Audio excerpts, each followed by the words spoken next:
Hi, everyone. Thanks for waiting. We just wanted to give everyone a chance to get in. But it is now my pleasure to welcome you to tonight's event, The Challenges of Communicating Climate Risk, a conversation across cities. We'll be hearing from Houston-based author and Rice professor Lacy M. Johnson and Boston-based climate planner Zoe Davis. My name is Emily Bowe. I'm the assistant director at the Leventhal Map Education Center, located in the Boston Public Library. Along with our partners on this event, the Fondren Library Green Team at Rice University, we're bringing this to you as part of the 2022 Climate Preparedness Week, hosted by the advocacy network Communities Responding to Extreme Weather, or CREW. Before we get started, I'd love to quickly welcome Vernon Walker and Julia Kress. Reverend Vernon Walker is part of CREW. Julia is from Rice University's Fondren Library, so they can say a few words and welcome us. Vernon, you should go first.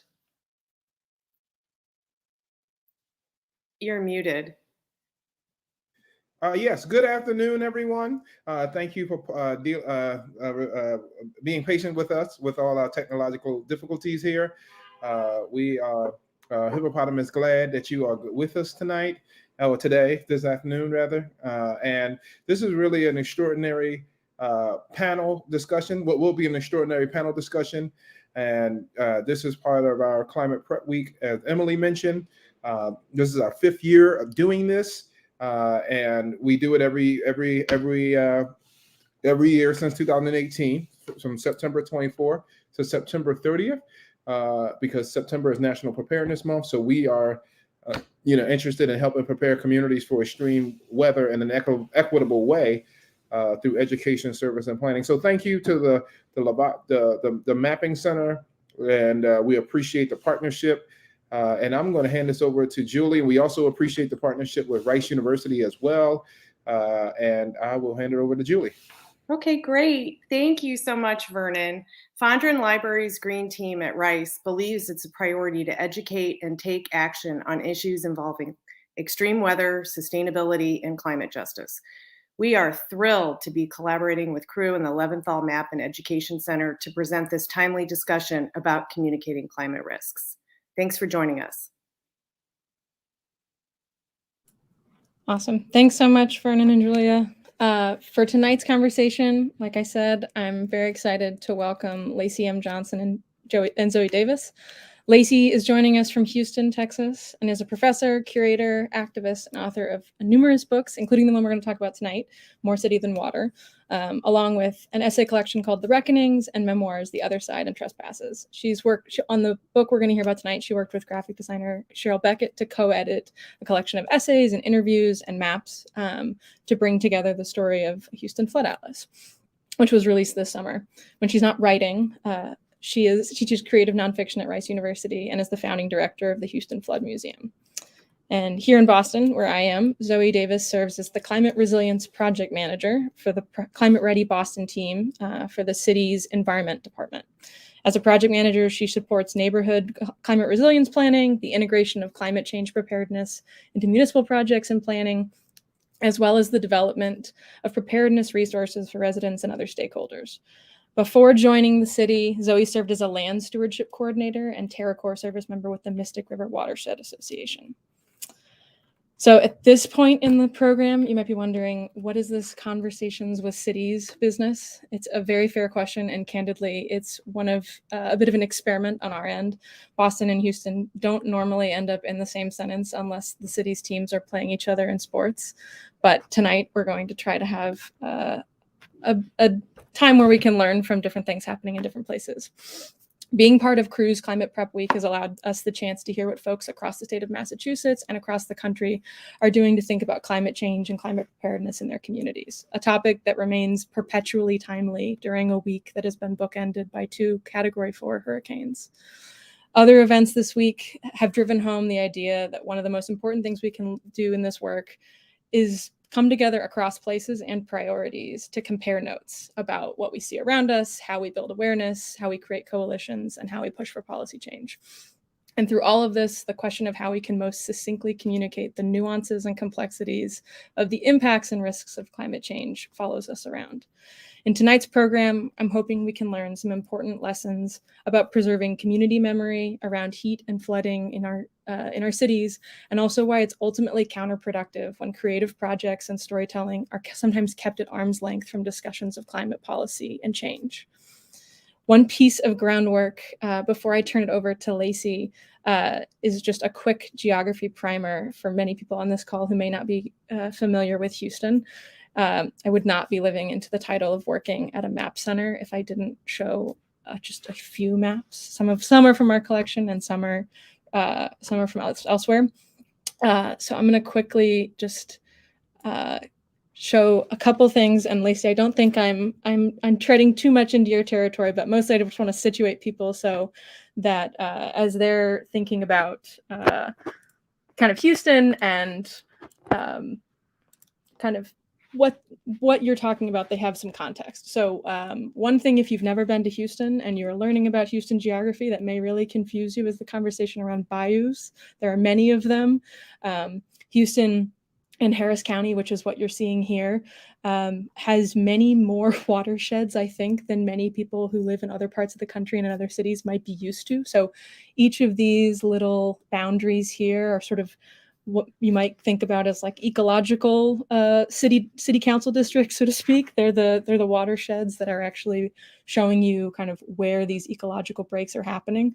And then each of these sort of creeks or bayous are flowing through and ultimately kind of underscore the region's sort of history as very swampy and marshy, which has, of course, been hidden over time through urban development.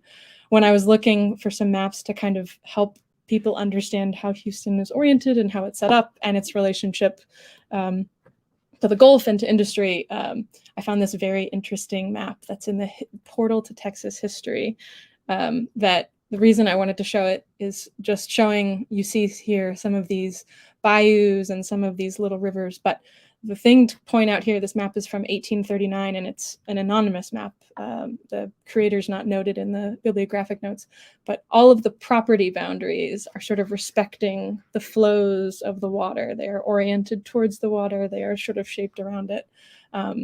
And you can kind of see the way these watersheds that are flowing through the city would have shaped early pieces of it. We have a map actually that I found in our collection, which was always fun. I'm a native Texan, so getting to search for Texas maps in our collection is one of my favorite things. That's from 1890.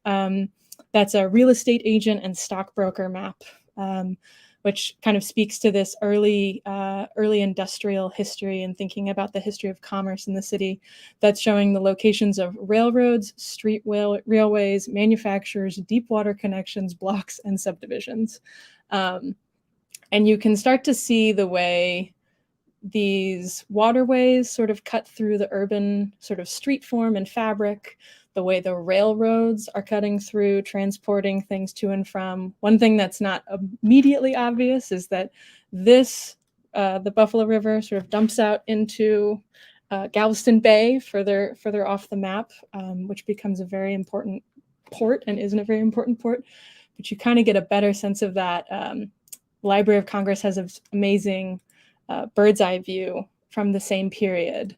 And you can see this, we're sort of flipped the opposite direction from the way the previous map was oriented. And you can see the Buffalo River dumping out here all the way into Galveston Bay, which Lacy can probably attest, this does not look anything like this anymore. It's the ship canal, I believe, the Houston Canal through here. But you can see in this map, especially, these very sort of verdant green, they're basically, it's floodplain that's around these river and waterway that are going through here. And then the last one I just wanted to show, was my personal favorite. The Library of Congress has this great map from 1912. That's Houston, a modern city, more factories, more wage earners, and largest payroll in the Southeast. The greatest railroad center in the South, oil and rice center. And then here, and this is actually kind of an interesting portal into your work, Lacy. I think many of these pieces of what this map is bragging about show up in some of the things in the book, but where 17 railroads meet the sea, the largest inland cotton market in the world, and just kind of extolling these sort of industrial corporate virtues of Houston in the early 1900s. So I hope that is the briefest of brief, just quick dives into sort of orienting an audience that may not be familiar with Houston and its sort of historic geography. But with that, I want to turn it over to someone who's actually an expert in these things and can talk about this. So Lacy, I will hand it over to you, and you can talk about your work with More City Than Water and the Houston Flood Museum. Thank you so much. Thank you, Emily. Thank you to Julia and Reverend Walker. Thank you to the Leventhal Map and Education Center and Fondren Library, or the Fondren Green team specifically, and crew for inviting me here to speak to you today. One of the things I think, Emily, that's interesting about those maps that you were just showing is that, I think when Houston was founded, the Allen brothers had bought, I believe, 5,000 acres for the city, for Houston City. And now, today, as I talk to you from, contemporary modern Houston, Texas, it's the size of Rhode Island, the entire metropolitan area. And that's one of the things that I'll talk about in a little bit. But today in Houston, it's sunny and warm. And about a month ago, we observed the 5th anniversary of Hurricane Harvey. And just in case you're not familiar with the particulars of Hurricane Harvey, it was a storm that dropped over 61 inches of rain in some places, which was enough to compress the earth 2 centimeters under the entire metro region. It was a storm that claimed dozens of human lives and damaged hundreds of thousands of homes. At that time, it was considered the largest rainfall event in North America in recorded history. I live on the west side of Houston, where we had 2 rounds of flooding during the storm. We had flooding during the 5 days when it was raining and our streets filled with so much water that none of us could leave.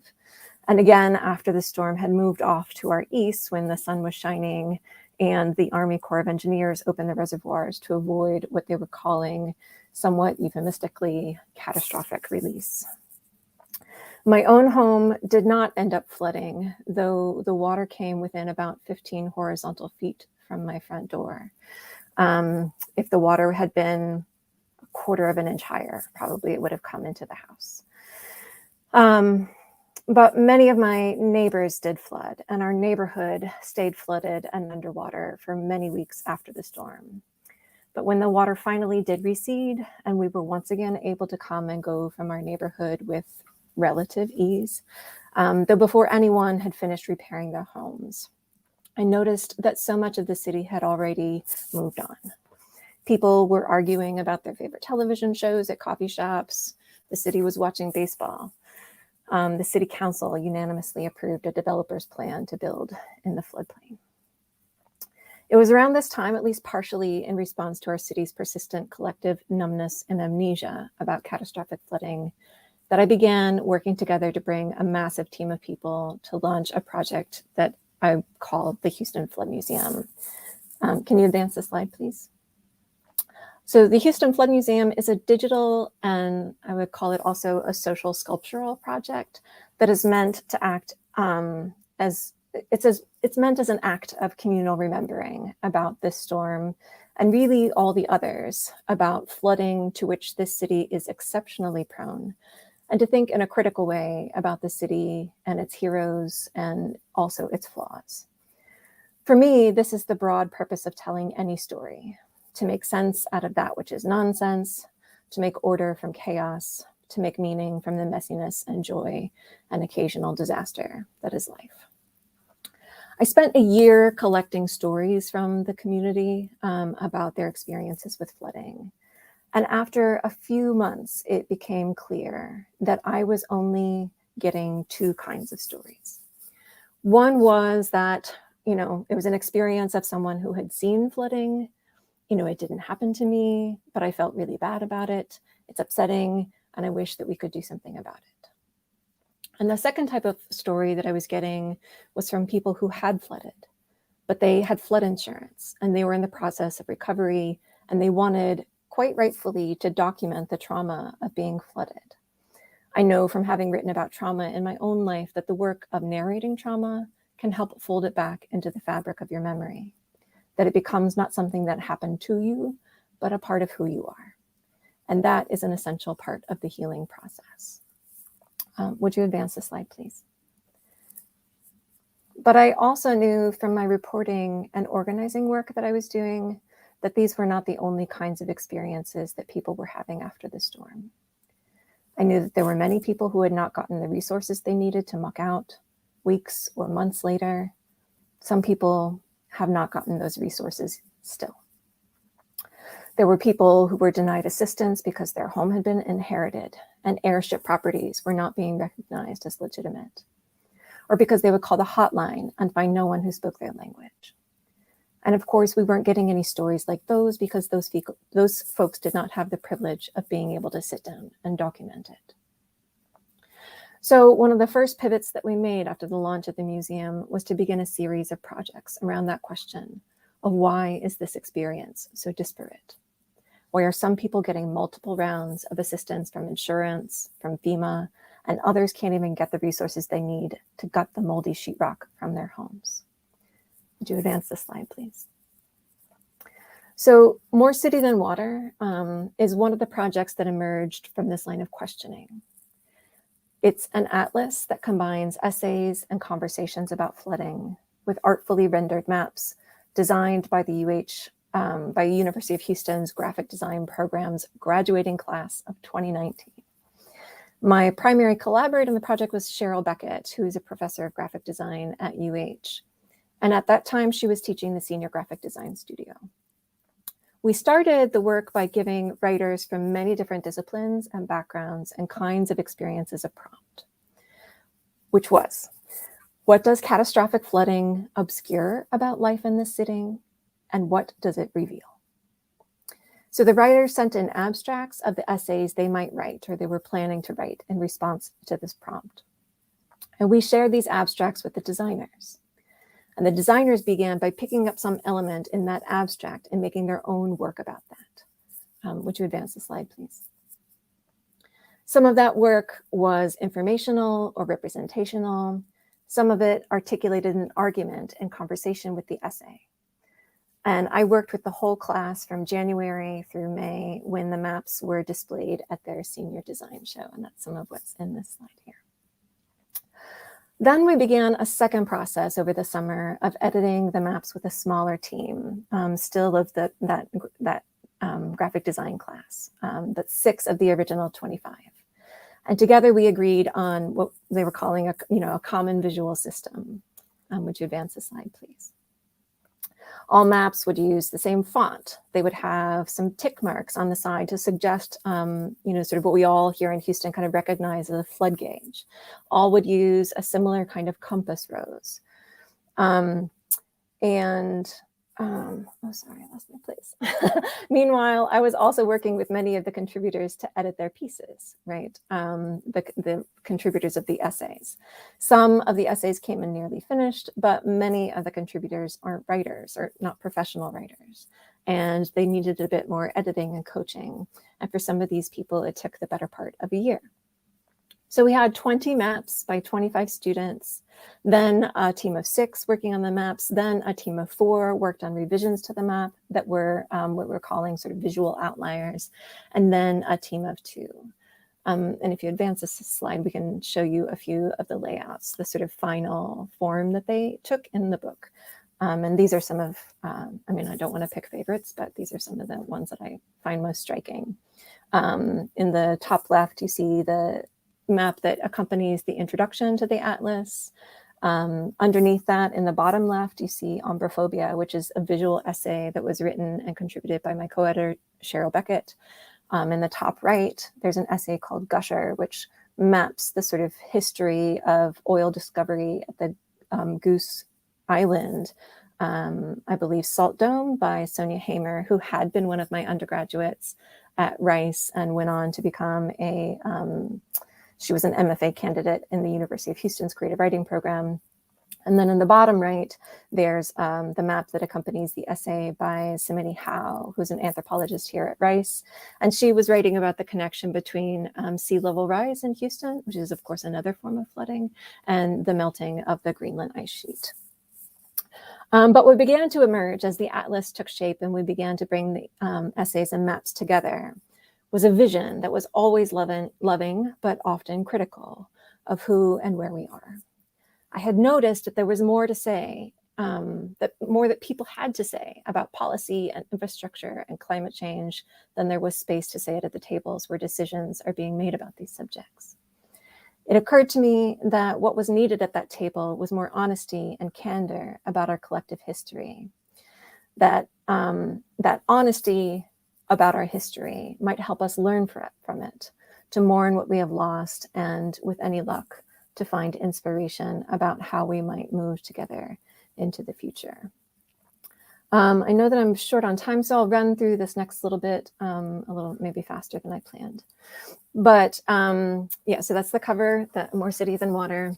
But as a result of working on this book and on the Houston Flood Museum for the past 5 years, I have learned a lot about flooding in the city. And I sort of summarized those 3 lessons in a piece for the Houston Chronicle on the anniversary. But I've learned that flooding isn't new, it isn't neutral, and at this point in our history, we can no longer call it an accident. If you advance the slide, please.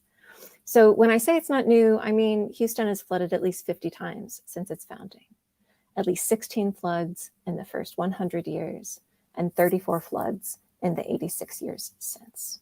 But most of those floods have been in the last 20 years. One more time, advance please.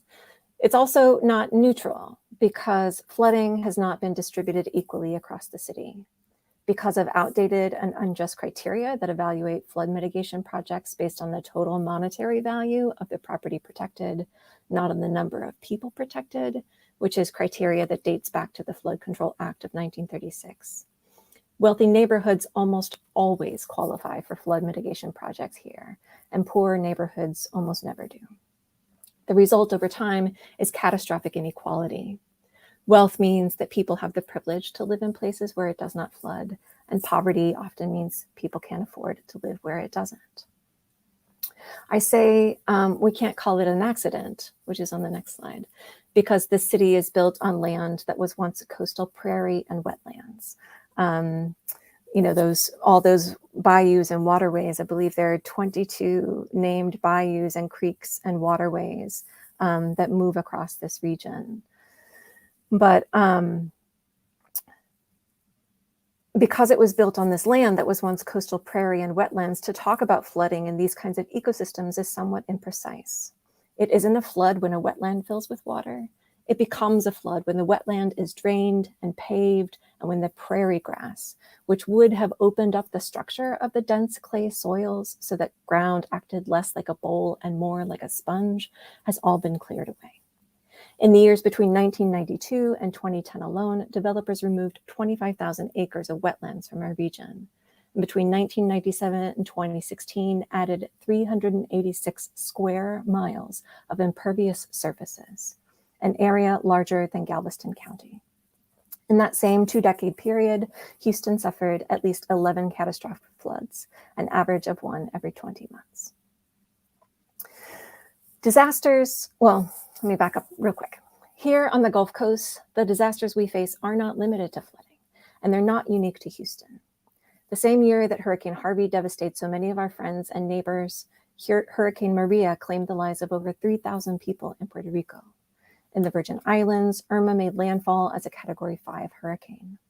Over 1,400 tornadoes caused $18 billion in damages in the United States alone. The following year, in 2018, a wildfire leveled the entire town of Paradise, California, the deadliest and most destructive wildfire in state history at that time. Though in the years since, wildfires in the Southwest have become so severe, we've had to create new names for them. Right now, as we're in this virtual meeting room, a massive storm is churning over Florida, while in the Caribbean, communities are surveying the destruction of a devastating hurricane season and wondering where and how to begin. Disasters might not be completely new, but they are made more frequent and more devastating by how we behave and the things we do. Here in Houston, every time the city floods, we choose to preserve things exactly as they are. Dams are fortified, wealthy neighborhoods are given more drainage infrastructure, developers pave over more and more of the coastal prairie. The ship channel is widened and deepened again. Oil leases are auctioned in the Gulf. A new 430-mile-long pipeline is completed and now moves 2 billion cubic feet of natural gas per day. Can we call whatever happens next a disaster when so little has changed? The answer to this question is a story that needs telling, even if the official one resists change. In the city, buildings go up, buildings come down, refineries churn thousands of tons of toxic chemicals into the air every year, and gardens bloom here every day. As I write in the introduction to More City Than Water, an ideal map of the city should include, marked in different inks, this history and all its implications, articulated and silent, evident and hidden. I forgot to ask you to advance. Would you advance one more, please? And the last one. Thank you so much.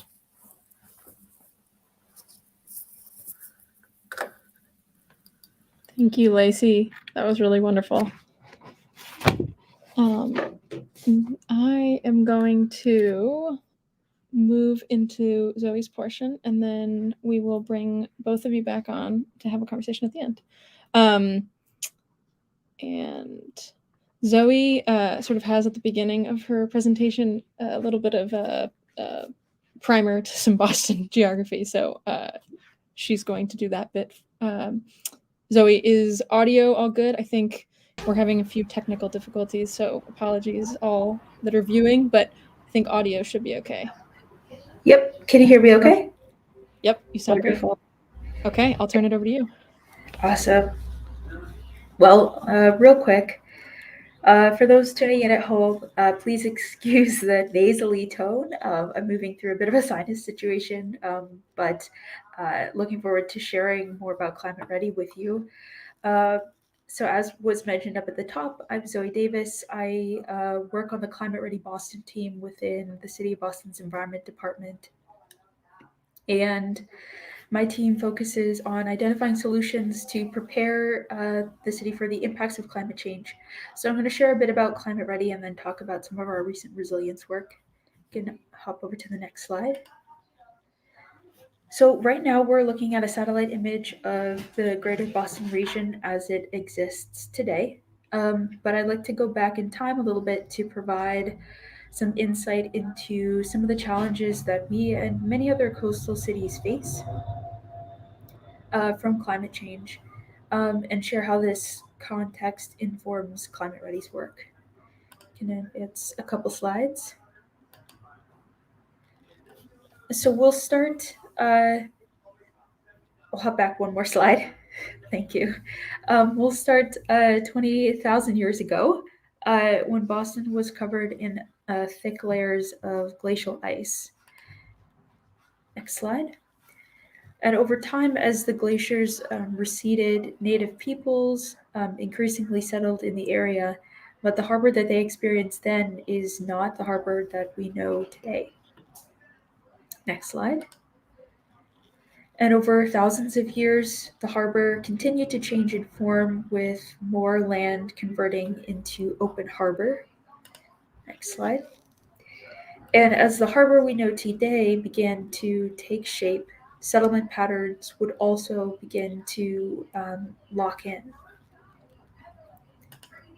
Until eventually, the harbor that European immigrants and colonists would encounter in the 17th century, around the time of the founding of Boston, would also take shape.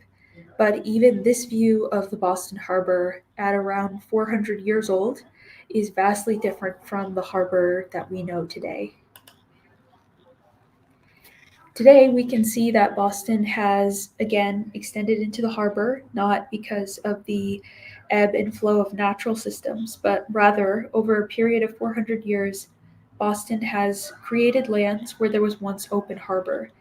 And today, 5,000 acres of Boston sits atop created land along the waterfront. Next slide. And so, as we consider the legacy of those created lands against sea level rise projections, in particular, we can see that land most at risk from flood-related climate change impacts in Boston is the land that we had created as a city. And we can also see how challenging climate change adaptation will be for cities, coastal cities in particular, like Boston, even outside of the worst case scenarios. Next slide. And so that's why Boston is preparing for the impacts of climate change. In 2016, Boston released the Climate Ready Boston Report. This is a comprehensive report on the ongoing strategies and policies that we'll need to deliver in order to ensure that Boston can thrive in the face of a changing climate.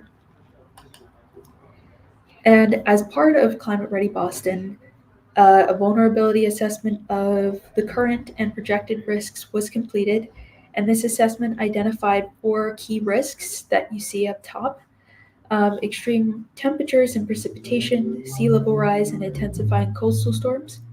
And it also identified 3 resulting climate hazards, so extreme heat, stormwater flooding, and coastal and riverine flooding. And Climate Ready focuses developing adaptation solutions for these 3 climate hazards. So since the 2016 report, we've completed a range of detailed studies in order to define a growing list of over 70 major infrastructure projects to mitigate coastal flooding alone. And these will be required over the coming decades. So this growing list of projects would help to protect Boston against major storms with up to 40 inches of sea level rise. But building a more resilient Boston is not only about addressing impacts on major public infrastructure projects. It means building resilience across multiple scales, from the individual person level to buildings and districts and to neighborhoods, through policy and education tools as well. It includes implementing solutions to address the immediate impacts and the impacts we'll see in the coming decades. And this layered approach to resilience and adaptation is what we take to achieve a citywide strategy.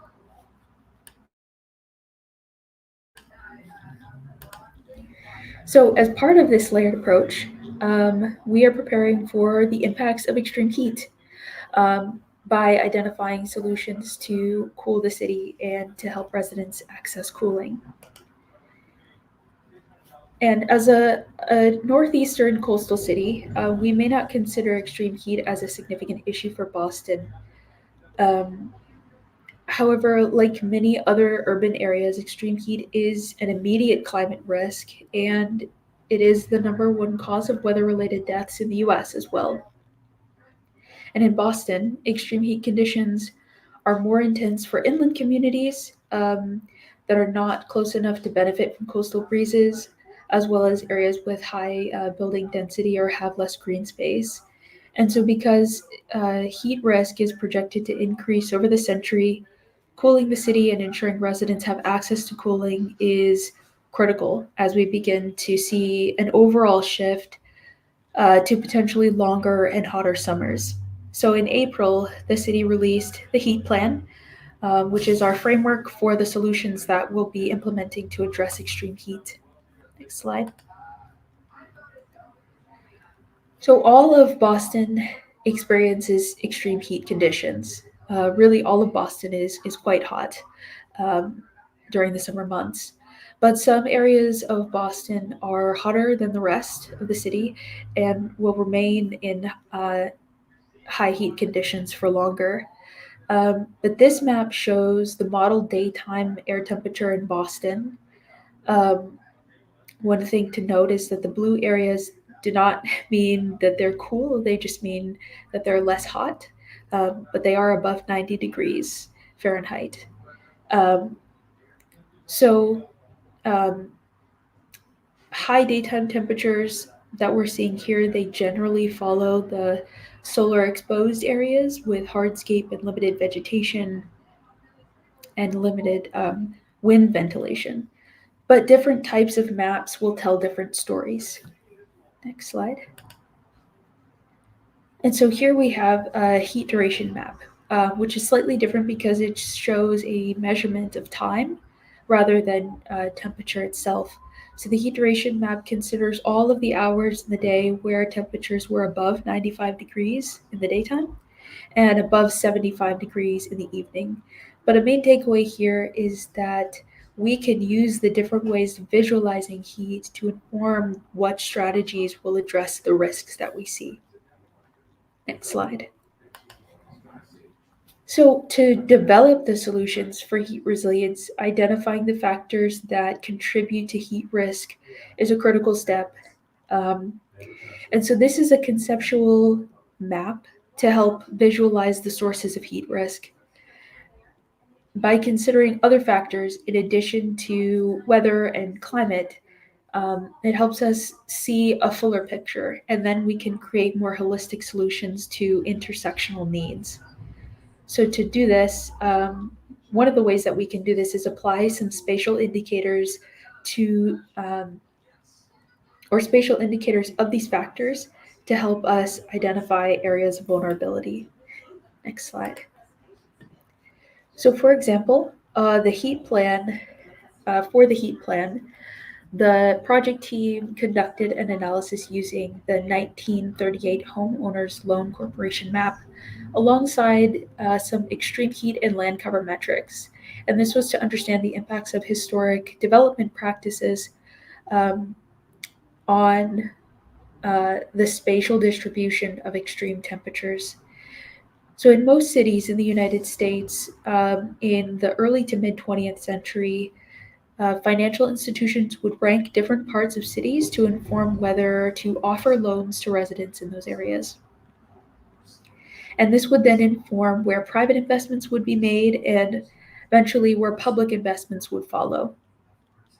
And in practice, this approach made it nearly impossible for people of color, immigrants, and ethnic minorities to qualify for mortgage loans, which then reduced neighborhood stability and it limited wealth building opportunities for residents in those areas. Next slide. And so we wanted to essentially compare the various grades of the Homeowners Loan Corporation map and some extreme heat metrics. What you're seeing here is a comparison of the 4 grades relative to heat duration specifically. And just by a visual comparison, we can see that there is a stark contrast between the areas that were graded best or still desirable and the areas that were graded hazardous or also called redlined areas. But based on the analysis, the quantitative analysis that the team completed, areas that were graded best or still desirable are typically cooler for all of the heat metrics we measured, whereas redlined areas were hotter across these metrics by almost 8 degrees Fahrenheit hotter in the day and 4 degrees Fahrenheit hotter at night. And also areas that were graded best or still desirable today have typically up to 20% more parkland and 40% more tree canopy than areas that were graded hazardous.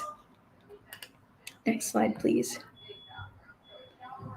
So along with our spatial analysis, we also sought to understand the everyday human experience of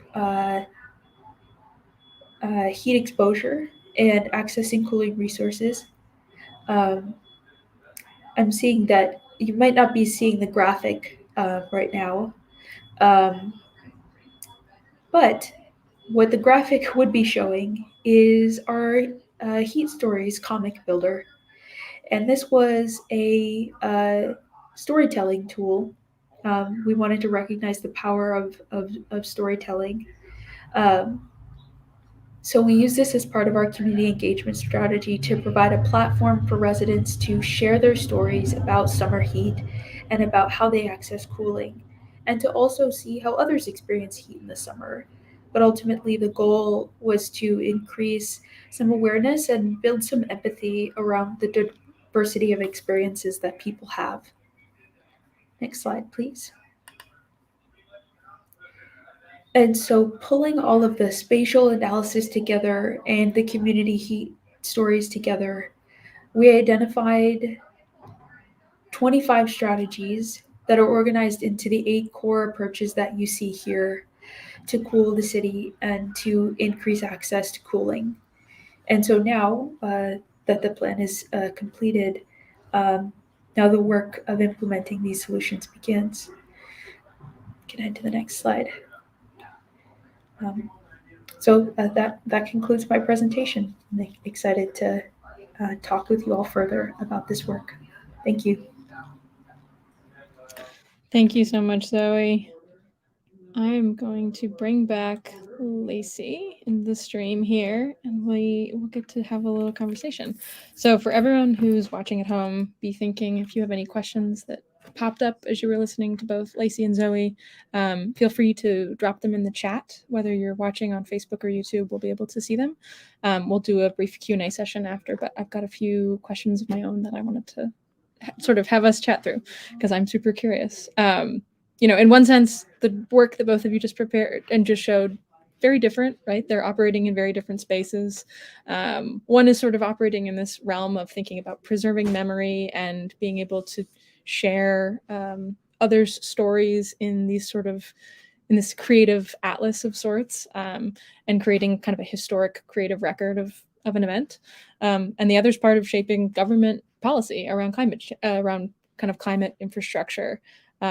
But in both of them, I sort of saw an effort to break outside the typical sort of data map or the kind of maybe the typical ways that these sorts of kind of climate related events get represented, whether it's on the news or whether it's in some kind of sort of scientific report, and kind of embrace different creative visual strategies, whether it's sort of these maps that have a very interesting, like collage-y sort of visual register and visual language, photo essays, an online museum, or in Zoe's case, the sort of comic builder at the end to be able to bring people's stories into visual form.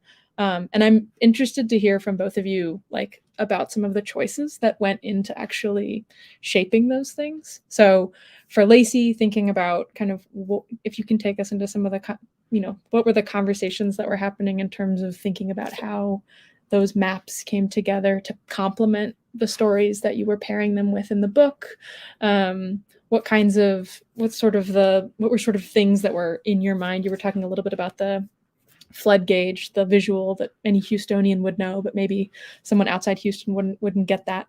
And in Zoe's case, maybe talking a little bit about that, the public engagement part and the way that comic builder was used as a tool to sort of generate conversation and get some kind of feedback going. So we'll start with Lacy and then jump to Zoe. Thank you for that question. I think I subscribe to the belief that was recently expressed by my friend, the writer Emily Rabideau, who says that art is a gentle path to engaging with difficult subjects, right? And so I think that holds true that, you know, I think sometimes for people find climate change or, you know, natural disasters or here in Houston, the sort of like problem of catastrophic flooding and wealth inequality, racial disparity, and everything that's tied up in it you know, it's overwhelming to think about, right? And so we want to give multiple pathways in, and not that art is a better one. It is just also one, right? And so some of what the maps we're trying to communicate, you know, there's an essay in the collection by the writer Daniel Pena, and he's talking about his experience in the near North Side during Hurricane Harvey, and teaching once the sort of storm had passed away to our east, going back to teaching, and the particular group of students who were in his classroom community, and engaging some of these questions about wealth inequality and racial disparity in terms of how you know, the effects of climate change and the effects of flooding in particular. And the designer for that particular map then went and researched different incomes based on their zip code, right? And maps that onto, the kind of familiar, that map that you showed us, right, of the 22 bayous. Like if you live in Houston, you recognize, the inner loop, the outer loop, not necessarily even the geographic features of the creeks and bayous, but we recognize the highways and the infrastructure, right? And so they map that onto the infrastructure to sort of communicate, to begin to communicate that like that risk and proximity to flooding is not neutral, right? It's, as I was saying in my talk, that's one of the things that I learned as a result of working on this, because of that, some of that work of the designers and the writers working, they never really met, but they're working together across these ideas. So that's one example. Another example is, in another one of the other essays that I really appreciate is by a writer, Lyric Evans Hunter, and she's writing about her family photo archive being lost to flooding, and the designer chose to, take a sort of more, I guess, a more emotional approach, if you can say that, to the design of that particular map, and is trying to express that. Trying to make the map look like, if you've ever seen a wet photograph, right? And the way the colors bleed and begin to fade, and sort of mapping that on top of the creeks and the bayous and the highways, and thinking through that emotional register and trying to convey that it's not just a loss of your property, it's a loss of memory, it's a loss of history. And in the case of that particular essay, it's a loss of Black history in particular, right? And in a place where that has already been not valued in the way that it deserves to be. So I think allowing the designers of the maps to, there are plenty of maps of Houston that are made by brilliant cartographers. They're trying to sort of pull away the layers to make something that is visible, that is really hard, I think, for people to see. That's what I was hoping, the kinds of backstory that we were going to hear. For anyone who is watching right now, if you're in Boston, we have a copy of the book and you can come check it out in our reading room. And for folks that are in Houston, I would say Rice probably has a copy, but you should also buy a copy if you want to see these beautiful maps. Zoe, we would love to hear kind of a little bit of the backstory behind the comic builder. Sure. So I think one of the major thing to note is that we were moving through this heat resilience study, which then became the heat plan, within the context of COVID full swing. And so really in this context, it became more important than ever to try to identify some creative ways to connect with communities and connect with residents, especially because we were also so physically disconnected at the time. And I think, frankly, very burnt out with the weight of everything that was going on. And so this was kind of a concept that we had developed with our community advisory board and the project team. And our project team built this from scratch. But our community advisory board, they challenge us to try to come up with some unconventional ways of connecting with folks. And sort of this is what came about. But I think another thing that we had realized as a team is just around communicating the significance of heat risk. It's very different from talking about flooding. I think flooding is a little easier to see, especially on a map, or when it's invading your basement. when floodwaters are invading your basement. And I understand you can consider the impacts of heat in a number of ways, but given it's such a critical public health issue, and the impact is, directly felt on the person, I think telling and sharing the human experience, it goes beyond like mortality or morbidity counts that you can get from a data set. And so I think that was part of the power behind this and the reason for developing it. Yeah, that really speaks to one of the sort of themes for this year's Climate Prep Week, is this idea of kind of facing the invisible impacts of climate change and what that looks like. And it is such a kind of heat mapping or visualizing heat and flooding are two very different things, and thinking about the effects of those things, and trying to sort of, if someone hasn't experienced it themselves, or if someone may be facing, they're at risk for those things, how do you sort of get them to understand what that means? And the crew on their website for this week's has a note that says extreme weather and climate change manifest outside of the most noticeable disasters and disruptions, from the toll that climate anxiety and grief can take on mental health to how the invisible threat of extreme heat is most powerfully felt in historically redlined and disenfranchised communities. And I'm wondering, I guess in both your experiences, you started to hint at these things, sort of as you sort of heard people's stories, and Lacy, this may relate more to the Flood Museum as you were kind of talking to different people. What are these kinds of like invisible effects that you think sort of don't, if you haven't experienced it, don't sort of register, and that get lost in these kind of scientific data set sort of laden ways of thinking about climate change? Well, I mean, I think in terms of flooding in particular, there are a few things that are invisible.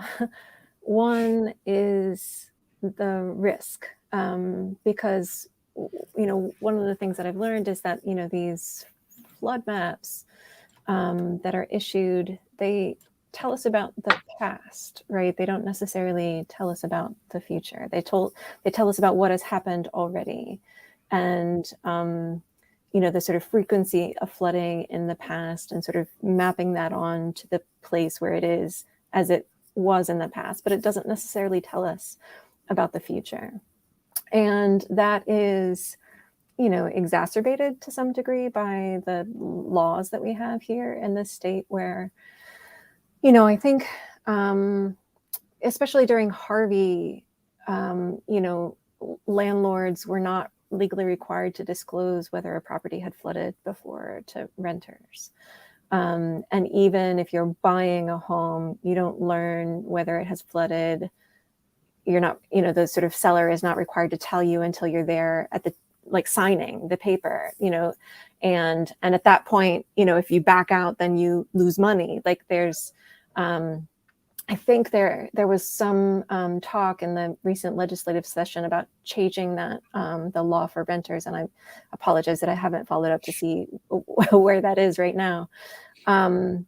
But the other thing that happens is, like, it's very fluid and dynamic, that a place that floods today isn't going to be the place that floods tomorrow. And it's all altered by, buildings that happen upstream, and the way, a dam that's been constructed, and all those things that that we don't see, the kind of interrelatedness, right, of the ecosystems.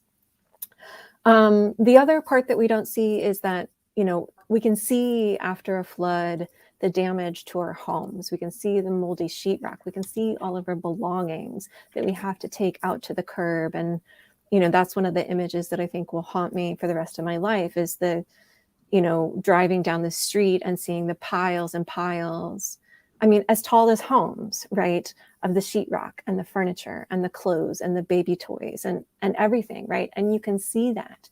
And then once it's all hauled away, like, that trauma is not gone. Like, we carry it with us.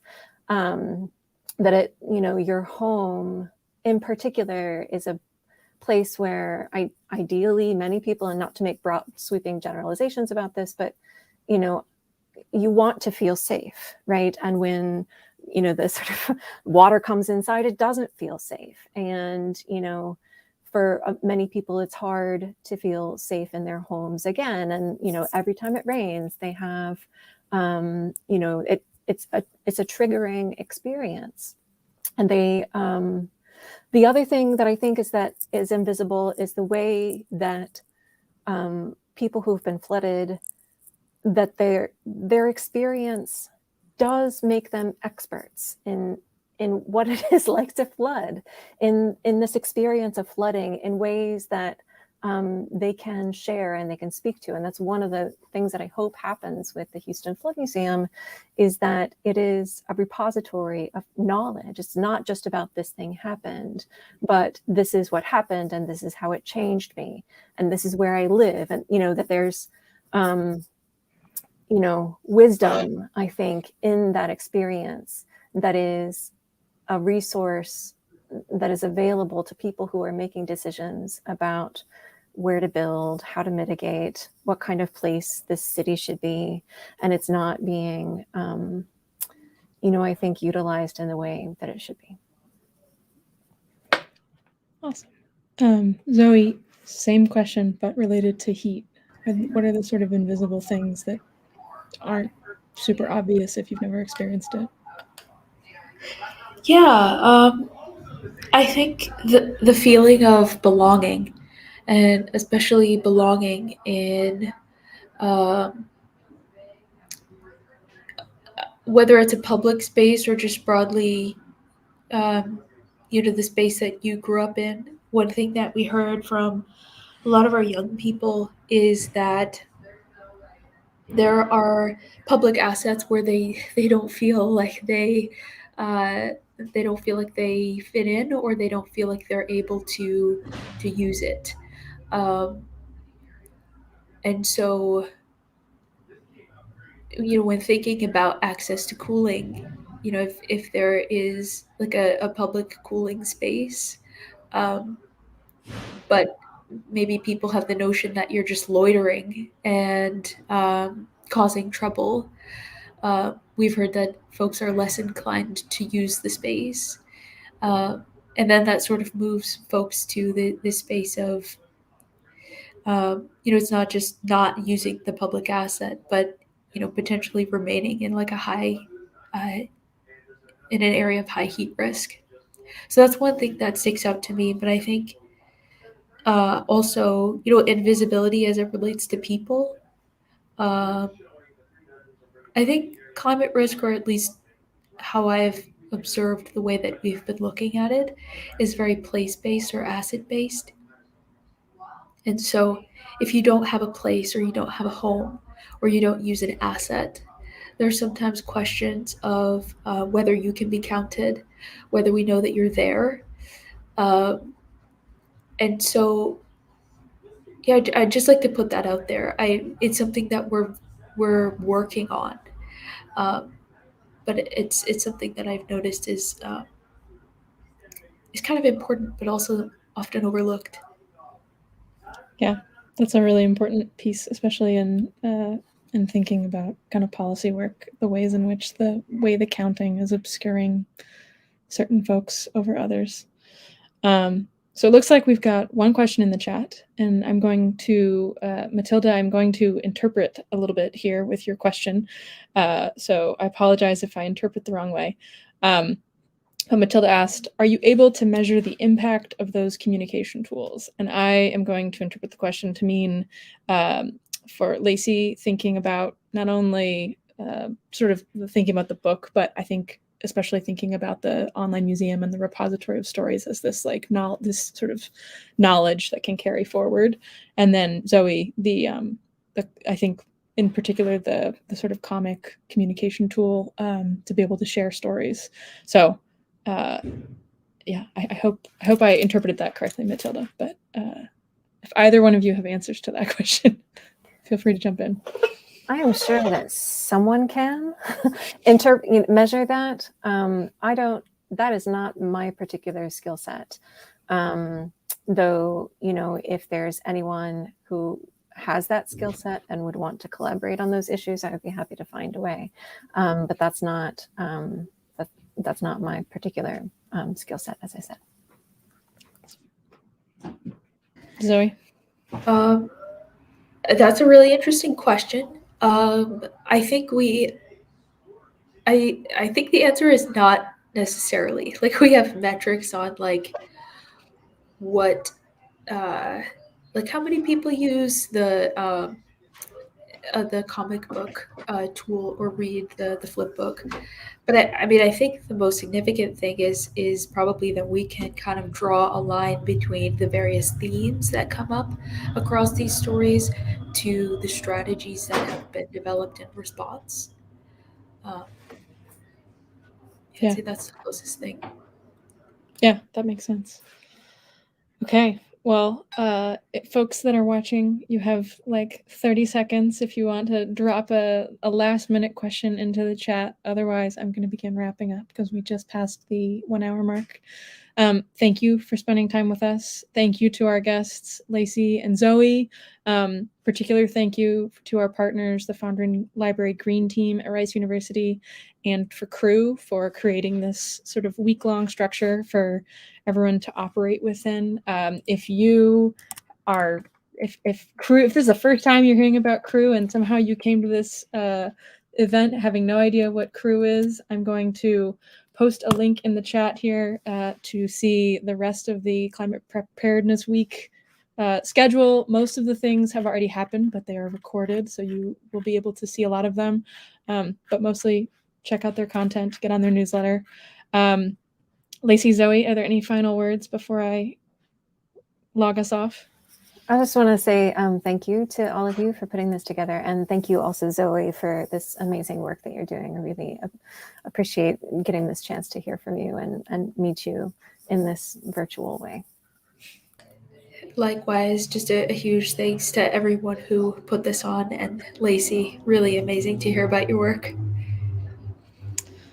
Awesome. Well, thank you all. Have a good rest of your evening, and hopefully we will see you virtually or in person for another event going forward. Thanks.